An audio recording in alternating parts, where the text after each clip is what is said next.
I'm not doing my intro today. Are y'all ready to make meatballs today? I've got everything started and for the peach cobbler. So I'm gonna tell you what ingredients you have to have. And I started a little bit of it, so it's not such a long video. Hold on just a minute, guys. Turn the fan this morning. Okay. And I'm gonna read you what you have to have for these meatball crock pot meatballs. And for the meatballs, it's 1.5 pounds of ground beef, 1/4 cup of freshly chopped parsley, plus more for the garnish, 1 large egg, 2 garlic cloves minced, 1 teaspoon of kosher salt, and 1/2 teaspoon of crushed red pepper flakes. That is ingredients for the meatballs. And I have everything measured out, and I'm going to mix those up. And I've already got over in the crock pot for this sauce. I used 1 large, a 28-ounce can, and then I put a smaller one, the crushed tomatoes. 1 can of tomato paste, 1/4 of a yellow onion, finely chopped. You can use more of that if you want more. 2 teaspoons of dried oregano, and another clove of garlic minced. And you have to put a little bit of your salt and pepper in there. So anyway, those are the ingredients, and you mix all that together for the meatballs, which I'm going to do, and you form however many meatballs you want, and they're going to go in the slow cooker. But I've already got the sauce in there, and you stir the crushed tomatoes, tomato paste, onion, oregano, and garlic, and season with salt and pepper, and you pour it over the meatballs. But I went ahead and got it hot, so it would be working. And you have to cook those on high for about, it says 5.5, 6 hours, but you can cook them a little longer, if you want to, planning around your schedules. And then I've got, for the peach cobbler, I've got, I already have a crust in here, and I put it in a bowl, in a square like this, the crust. And I greased it, and then I'm going to take you over here to my stove. Let me see here if I can get that. Okay. And what I did, there's a large can plus a regular can of the sliced canned peaches, and I put 3/4 cup of sugar, and I put cinnamon, however much you want, because I like a little cinnamon in it. And in the sauce, you drain all the liquid off, put it in a pan, and I added more sugar. You have to kind of taste it to see, guys, how much sugar you want in it. And I've got this heating up right now with the sugar and the liquid off the peaches. And I'm going to put in, I made a slurry of cornstarch right here, and a little bit of water in here. And I'm going to stir a little bit in and see how much I'm going to need to thicken this. And then I'll put it over the peaches and put it in the cobbler.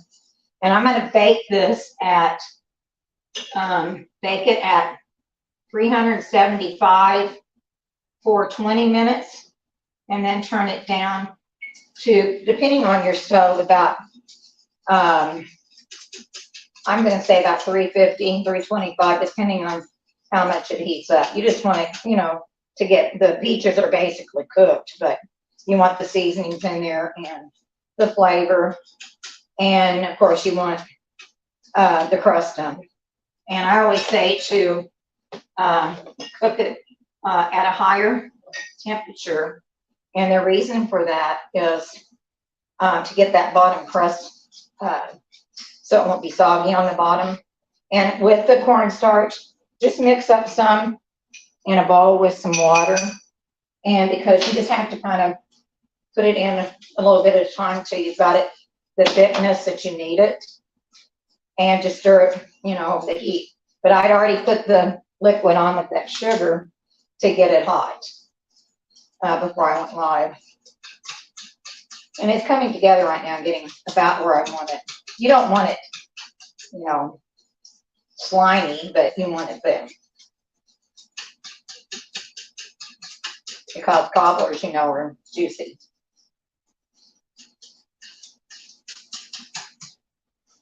And I don't even know if I'm going to need all this liquid. I'm just going to play it by ear when I get over here. And I'm going to take you all back over there. Turn this off. I'm going to take you back over. So I poured some of that over the peaches. As you can see, I probably don't have that set just right. And I'm going to bring it over here. Here we go. Let me see if I can get this set to where you all can see. Maybe you can see pretty good there. Okay. That's probably a little better. So the crust is here. And I'm going to take a spoon and kind of ladle that in there to see, you know, I don't want it to overflow, but I want all my peaches in. But stir it up real good and just put that in. And it's going to take that many peaches for this because, you know, unless you don't want a lot of fruit in it, you know, that's up to you. But most of the time, and I'm not going to use all the juice on that. I'm going to fill a bit more and then I'll show you. You just have to kind of play it by ear on that. And just so you figure out how much of that you want on there. Okay, that's about where it is on that. That other way. Then I have the rest of my crust here rolled out. And I'm going to take, I've got about 3 tablespoons of butter I took and I chopped it up in little pieces about like this. And y'all see this? Let me see. Yeah, there. Little pieces like that. And it's going to go on top of the cobbler. Or on top of peaches, I'm sorry. I should say. I have a lot of collards for today. That pine sap and bring stuff off the pine trees and it keeps everybody all stocked up and hoarse. So anyway, so I've got the rest of my crust here and I'm going to put it on the top to where it's going to fit. Don't want it. You know, and cobblers are not like pies. They just look kind of rustic. They don't have that picture perfect look to them. You know, they just, that's just what a cobbler is, you know. You just put the crust in there and make it fit, look good, enough to cover stuff. So you have a cobbler. And then you can always take little pieces of your crust that's left and fill in if you got anything. And it's about like this, guys. Can you see this? About like that. And I'm going to take that and I'm going to put it in the oven. And I got it, I'm going to put it on the bottom rack. And then I'm going to move it up to the upper rack after that bottom crust bakes for about 20 minutes. So, and then I'll put it up to the top. But I want that crust to cook on the bottom. Also, you can take on pie crust, you can actually take and put them, you can put your pie crust in the oven and bake it for about 15 minutes to get it set up before you put fillings in it. Of course, with your cream pies, you cook it through anyway. But for fruit pies, just take and cook that crust on the bottom a little bit so you make sure it's done. A lot of people say, well, it doesn't get done. And I found that out to work. Also, I'm going to tell you all this. Anytime you use flour in any of your baking things, sift your flour first and then measure, because you're going to get totally different measurements. And people say, well, my cake's bent or it's dry. Different things go on. And make sure all your liquids when you bake cakes and stuff like that, or biscuits or anything like that that has, you know, flour and stuff in them. Just make, I even do it with my dumplings. Make sure that you bring your liquids and your eggs to room temperature. It's very important that you do that. Otherwise, it kind of shocks everything when it goes in there hot and cold, and it can mess it up. It just does. Let me see if I can fix this a little better where you don't. Here. Okay. All right, so I'm going to get this rest of this pressed out of the way so I can get this ready for the meatballs. And I'm going to be using my hands, so I'm going to have to wash them back and forth for these meatballs.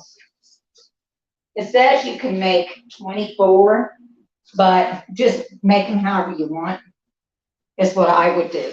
So I put the meat in here. It's right here. And I'm just going to take the egg, put it in like it said, garlic, and put all that in there. These are really good. I really like these meatballs, my favorite. And the parsley, red pepper, parsley, all that stuff goes in there. Now, like I said, you're gonna have to mix that mixture. Let's see if I can get this to where y'all can see a little bit better. I don't have this set up. Doesn't seem like you can see everything today. I don't know why. Fine. There. That's better, I think. Maybe. Okay. There we go now. Maybe. See if I can get it. There. Anyway, I'm mixing the meatballs up, and it's plenty moist because they're going to cook in that sauce for several hours. So I just mix it up according to the directions and ingredients. And I really would let it, of course, you can put salt and pepper in too. I would let it cook for at least, I'm going to say 2.5, 3 hours, and then taste it and see if about your salt and pepper or whatever else, because you're going to put Parmesan cheese on it probably later anyway, and that's salty. So just keep that in mind. So I'm going to roll these and just talk to you all. I'm going to make those chicken legs and that sauce Wednesday, and these potatoes are not hard to make. And I'm doing Mark and Megan's cake. So that's for Wednesday. And the chicken legs, it's really better if you can let them marinate overnight in the sauce. So that's up to you, or you can let them marinate for about 4 hours. But I'm going to make them out and I'll walk y'all through it because I'm going to let mine sit overnight because it's got buttermilk, hot sauce, and stuff in it. So, and like I said, and that's 1.5 pounds, and I use the 80-20 ground beef for these. So I was surprised this weekend. I got chicken breast for $1.27 a pound, and I got 18 eggs for $5, which I think that's a good buy because they've been outrageous. So I think that's pretty good. Strawberries are doing good right now, $1.97 for a pound container. So make your strawberry shortcakes and stuff like that. Why those strawberries are cheap, and make you some strawberry preserves. Get you some gelatin and the sugar and strawberries, and you can put them in little, canning jars or in containers and just put some melted wax over them. And they'll keep, or you can just keep making it and put it in the refrigerator in small containers. So it'll keep once that gelatin and stuff is in it. And even the blackberries right now are 88 cents a pint. So that's a pretty good price too.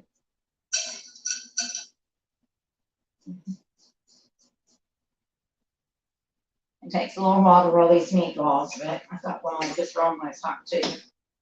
Let me see. Also, you hear that popping noise? It's this ice maker I have that sits on the counter. It went out. My other one in my refrigerator went out, and I didn't want to pay what they wanted to fix it. The warranty was up on it, so I just bought one off Amazon that you just put water in, and it makes plenty of ice. And I got it for $70, so a lot cheaper than buying ice makers for sure. And I got to keep an eye on this time on my cobbler so I can move it too. All right, I got those made. Let me wash my hands.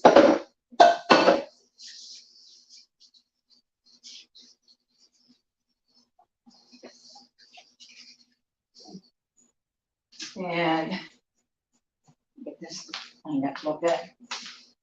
Okay. Bring you over here. And I'm going to show you crock pot here. I've got it on and it's hot. Let me get that cornstarch out of the way. Like that. So it's the cobbler's in. This is a crock pot. I'm going to stir this off. It already smells really good in here. And just mix that sauce. You can use, I did check that online. It says, if I know somebody asked me if you could use ground chicken or ground pork. It says online you can. So for spaghetti and meatballs. So I'm just saying, you know, somebody asked me because I don't eat beef. So, or even ground turkey. I would think you could use that. And as this cooks down, if the sauce, it cooks those diced tomatoes down and you don't have all that. It just creates a sauce. And I think that's the reason why you have to let it cook that long. So anyway, I've got my meatballs and bring them over here. There they are. And I'm going to put them in and cover them with some of this sauce. And then I'm going to put the lid on it and I'm done, you know, till it's time. Put the pasta, and if you want garlic bread, you could even use these for meatball sandwiches too. Actually, be pretty good. Thinking about making that taco salad too. That you use the it's a cold salad that you put the French dressing on. Catalina. I had that a long time ago. And it was really good. It's a nice summer salad. So, I'm going to put those in there. Those are going to cook. And then I'm going to come in and when I check them, and I'll put the sauce on top of them and let those just cook for a little bit. So let me see. I'm going to go ahead. I can take my cobbler, move the cobbler from the bottom to the middle rack. I will show a picture. I'll take a picture of everything that's done, and I'll put it on my community post so y'all can see when everything's done. Otherwise, those lives would just be too long. Also, I forgot to do this. Take a fork and make you some little air pockets on that top crust. Just put, you know, about 9 little crooks there. So your sauce doesn't overheat. Now let me reduce my heat before I forget about that. Let me see here. I'm going to leave it at 345. My stove is old. I mean, old. 23 years old right now. So it cooks things however it wants to a lot of times. So let me get the stuff and I'll tell you what you'll need real quick for the chicken fillets.